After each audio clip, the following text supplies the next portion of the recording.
Welcome to the Carver room. Welcome to the Carver room. We have Bill Holmes with us again for another interview. We've had a lot of really positive remarks about Bill's interview, and we're going to interview him again tonight about the area in West Carver. Bill and I took a trip around the different roads in West Carver, and we took some photographs of the sites as they are today, and we have old photographs of the way they looked years ago.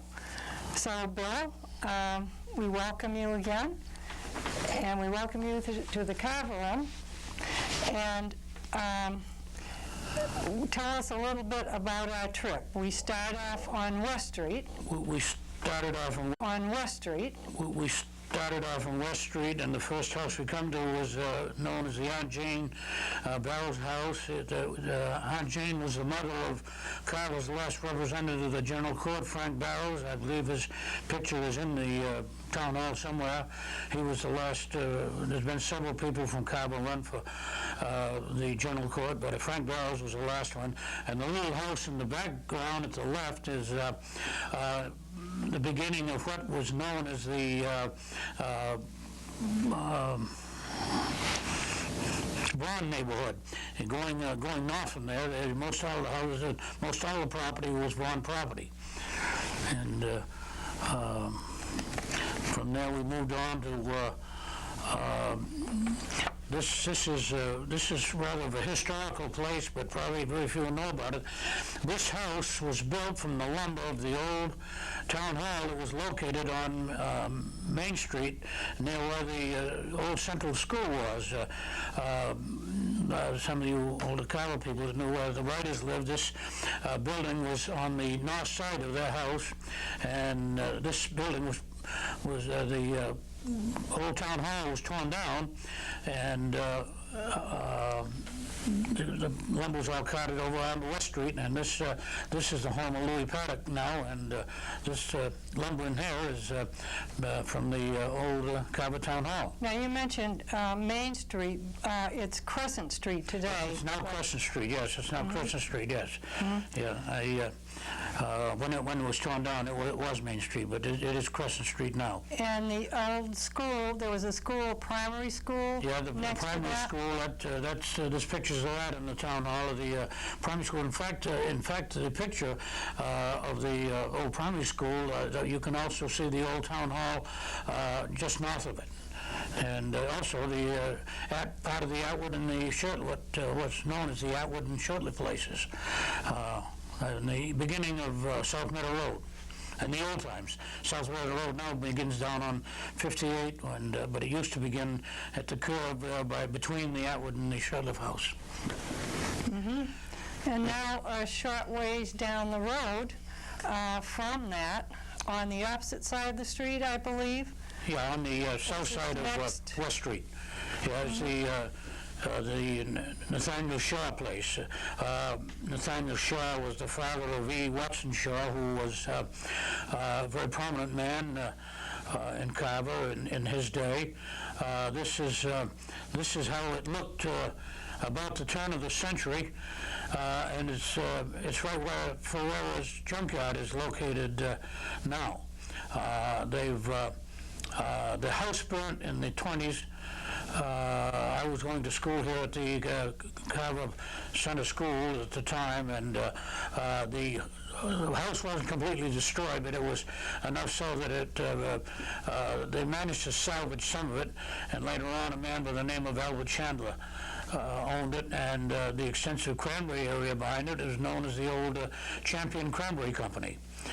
Albert Chandler later went to the Masonic home in Charlton, and there he passed away, and it passed from his hands into the Ferreras for the junkyard.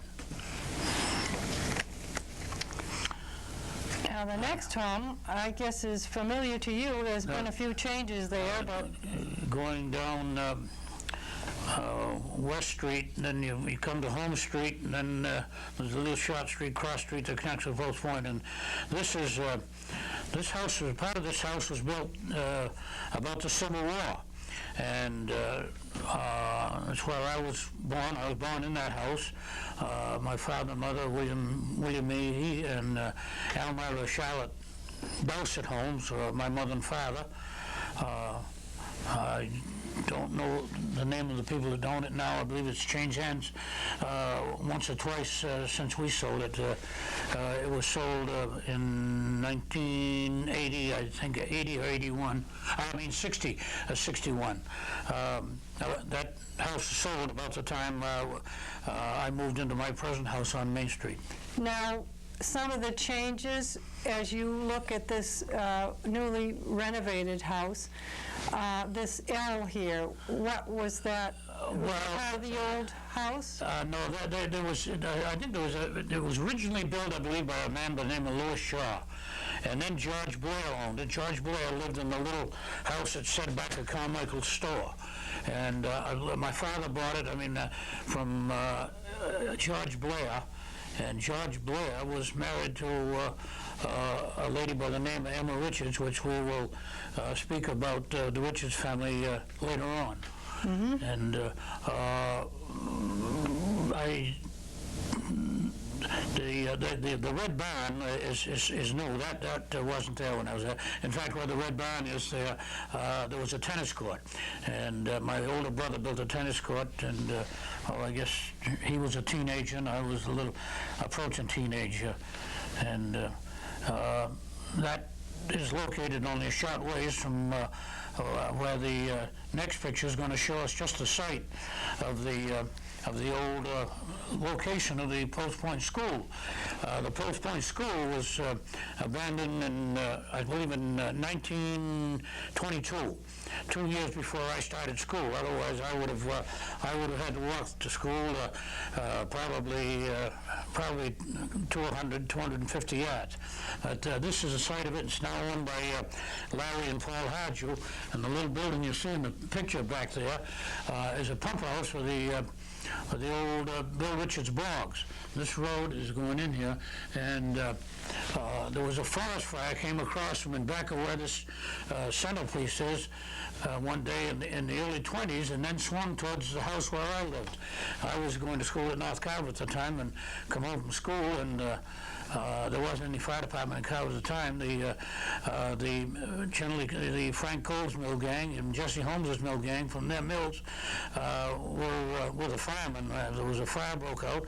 There were no fire engines in them days to fight fire with. You had to fight it with brooms and shovels and rakes and so forth. But that school had a woodshed in the back with the old outdoor toilets, and that shed was there until about sometime in the last decade. Larry Harji told me they had to tear it down because it was being vandalized, and there were drugs and so on and so forth in there. Moving on from that, we go to the John Bent, the old John Bent, the site of the old John Bent shingle mill. In the back of that picture of the site of the old Post Point School, there were bogs in it, but way over in the back there was a canal that came way around to, this is at the intersection of Cross Street and Post Point Road, and if you go that way, you will see the stones, and those are the foundation for the old John Bent shingle mill. And John Bent was he was a prominent figure with the Charlotte Furnace too. He lived just about 200 yards south of this. He had quite an extensive place. We do have a picture of the house as it looks today, but that's a historic site there that goes back to the late 1800s. And below this was a water wheel, which was run by the canal that came around back of the bogs and into South Meadow Brook. That's interesting. I imagine people riding down the road most people do not know what those stones represent. That's right. So it's interesting to know And there is what was there. There is another view that I intended to take. I don't know whether I can get it in or not. If I can get film and get a picture of it from about where this pole is, looking down, and you can looking down at the site of where the water wheel was. Mm-hmm. That was a horizontal wheel. There was two types of water wheels in the mills. One was an upright water wheel, and then the other one was a flat water wheel. And the shallow areas around here, the horizontal mill was the favorite type. And moving from there, this is the house today of where John Bent lived. It was quite an extensive farm. It extended to the left of the picture down woodshed, and the toilets were there, and the storage sheds and so forth, and then connected to the barn. This was quite a prominent. Fine farm in its day, which goes back, the Fowler family moved there, I believe, sometime around 1923 or 1924, and they owned it for, up until after the Second World War. I think it's a... Just a reminder, what street is this again? That's Post Point Road. Mm-hmm. That's Post Point. You go up Cross Street and turn left, and that's Post Point Road. This Post Point, there was a man by the name of, well, that'll come in and on this mill side of the foundry site. Mm-hmm. This is the old Post Point Foundry site. The site of the foundry was in this area. It was a puddling mill, so they're so called at that time, and it's said to be where the first iron kettle was cast in America. Now that actually, at the time the foundry was built, about 1735. There was a group of men that got together, and this was known, this area in back here is the Rocky Meadow Brook comes down, and it used to swing and go across Post Point Street over on that side there.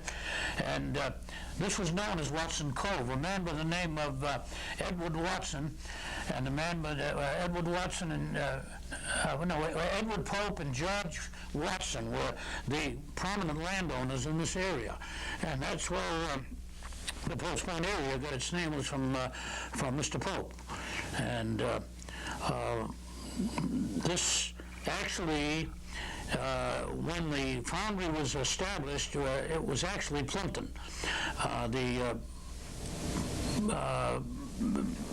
1735, and of course Carver didn't separate from Plymouth until about 1790. And just beyond that site there is where the Middleborough line came in, and it's located. There used to be a stone. Now, this bog in the background is Mark Weston's, and this is the site of Frank and Florence Weston's house, where the four Weston boys grew up. Right in back of the sand pile there. Yeah, right. Located there. This is Mark Weston's boy, and the Middleborough Carver line was there, and there was. I don't know. There was some negotiations with the town of Middleborough to move the town line further south, so that the Westons could live in Carver. And Homo Weston, one of our past fire chiefs, who he's still alive, was born there, and consequently, Homo was a Carver boy, but he was actually born in Middleborough, because it was after Homo was born when the line was changed. And, that's interesting. Yeah. And coming back to Post Point Road, you come out of French Street on that puddling mill was located on what is now known as French Street. And you come out of French Street and go into go just a short ways, and there's a building there that's now a crumbly screen house, and that is the site of the old house that used to be there where L.S.D. Atwood was born, the man that brought Edaville to Carver. And the house burnt many years ago. My mother and father remembered when the house had burnt. And this is a rail that when the house had burnt. And this is a rail that we're now on Holmes Street. This is a site of the old Quiticus Mill, which is this mill here. This is a site. This is the old Quiticus Mill. It was originally as a grist mill, and the stones from that grist mill are the stones that are located in Shortlift Park now. They were given by Jesse Holmes to the old Home Day Society sometime about 1935, somewhere along in there. Now that's located in the center of the park. That's right. It's the old millstones located in Shortlift Park. That was originally Philander Holmes' grist mill, and then when the cranberry business began to flourish, he changed that off to he transformed it into a stave mill for the barrel staves, the making of the barrel staves, and this picture here is the site of it now. It's all grown up. This was originally run by a water wheel. Of course, they didn't have any internal combustion engine back in those days. And then this is a site. There's a guardrail there now because there's a complete drop-off to on the west side of the of Home Street. And this is looking. This is looking up the reservoir on the east side of where the mill was located, and this is also another picture of it. And then as we move on, we move up to eventually that mill became a box factory, and the building part there's an open part where they used to saw the logs. They used to roll the logs across the street, and then the box factory part of the mill was the part on the as you're looking at it on the right. Left rather, on the left where they set up nailing machines to make boxes. They started making the half-barrel box there because the 100-pound barrels that they shipped cranberries were getting pretty heavy to handle, so they you'll see a picture of some of the barrels that were produced there. But they built. They made the cranberry boxes there for several years, and then they decided to build a new mill over where the playground is, here north of the library. Most everybody knows it. It was Nate Roby's hardware store, but that was opened in 1928, the fall of 1928. A very modern box factory, and the cranberry boxes were made there until about 1953, when cranberries, they decided to ship them in cardboard boxes and cellophane boxes. But the mill is no longer there now, and it's a playground, but that's where it all started, was from what was known as the Quiticus Mill. And at the Quiticus Mill, when they were making the barrel staves, this is the cooper shop that sits just a little north, or it's set just a little north of where the stave mill was, on the opposite side of the road. The reservoir was in the back there.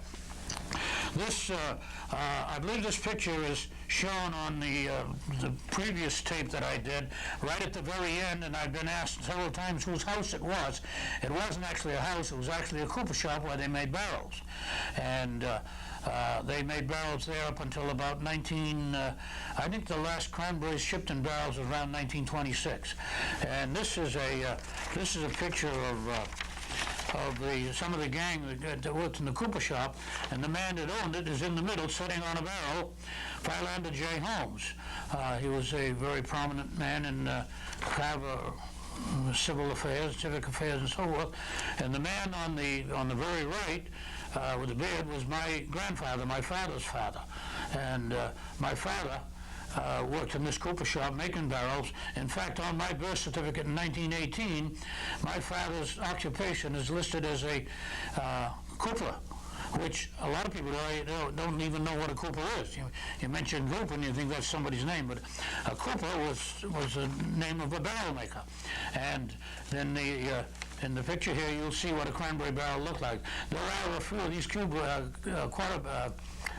cranberry barrels around extant now. I had some, but I've given them away, and I know that that's part of it. But Bill, you had mentioned something about the barrels, the about birch trees that were from Maine, yeah, that were made to curb the special way to make them.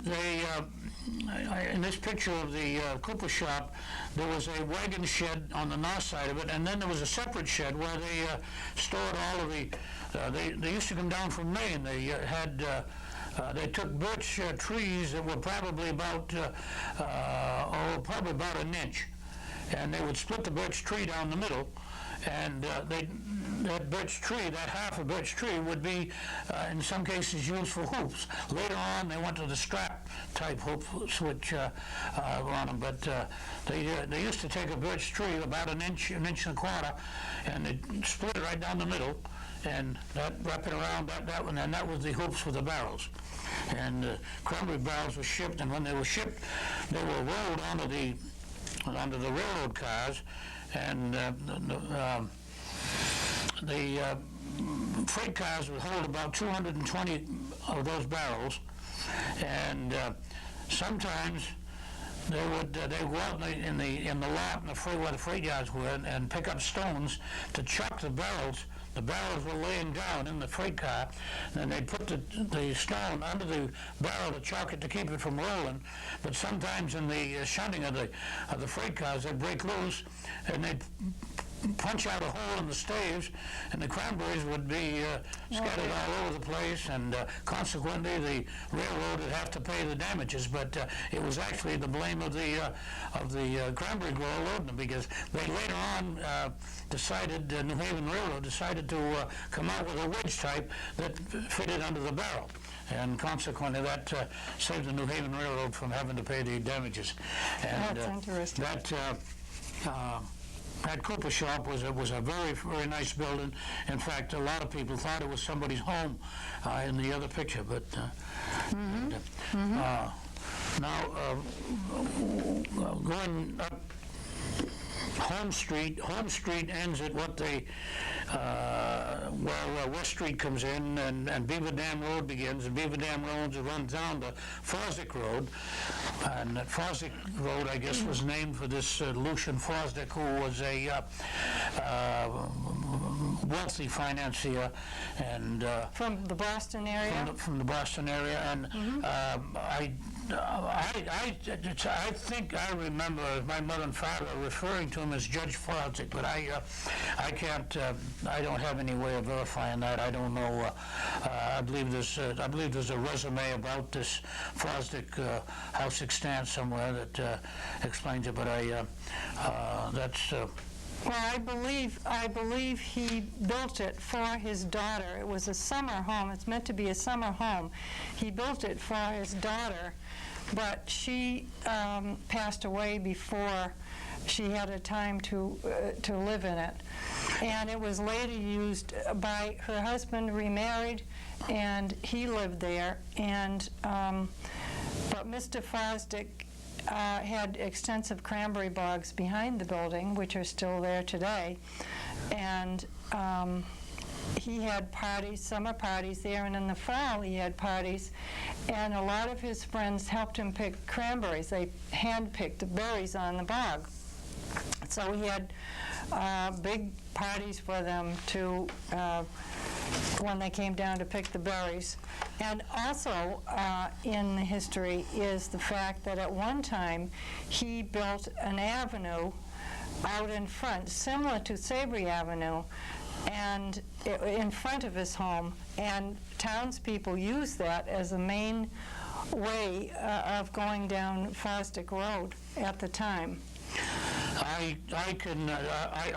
There was a Bert Thomas family that lived there, and I don't know whether, I have an idea, he was a contractor, and I have an idea it might have been a situation where they lived there and they were more or less the caretaker, and then later on the Gus Roy family lived there, and there was in the Roy family there were I believe there were 4 boys and 3 girls, and one of the girls married a Boulder, and one of them married in Boston, some man in Boston who was very friendly with my sister, and the other one, let's see, there was, I'm going back a lot of years now. Well, presently, Charles Johnson. Yeah, Charles Johnson. He's added considerable acreage in the bog here, and the barn is no longer there. And the upper story was a dance hall, and it was well, it was a home that. Didn't really belong in Carver because it was so extensive and so beautiful and so well built. It was probably the most costly home built in Carver. It was the most costly home built in Carver, and I don't know of any other homes other than that would approach it. What might have been the Pines in South Carver and the so-called Marcus Atwood House, which is now the Council on Aging place. Those were probably the 3 most prominent houses. And the Savory, The Savories, that's the Savories, but I think this was even more extensive than the Savory. Because the house, while the people that just lived there, Ann Williams and her husband John Temple. That was known as the Burroughs House. Of course, that was in your husband's family there, yes. And that was built, I guess, with furnace money. And the Savory, there weren't a lot of them, but of course there weren't a lot of people in Carver in those days. The population was probably down about 1,000 people, and if there were that many, and Well, Bill, I think we've run out of time now for this particular trip. Hopefully we'll have some more trips around Carver, and that you will join us at another time. We thank you very much, Bill, for joining us in the Carver room, and we invite Carver people to come and visit our room. We have a lot of interesting things here, a lot of things to look at, and in the background you can see our cabinets. We have books on history, and we have filing, lots of things to look through. So please come and see us.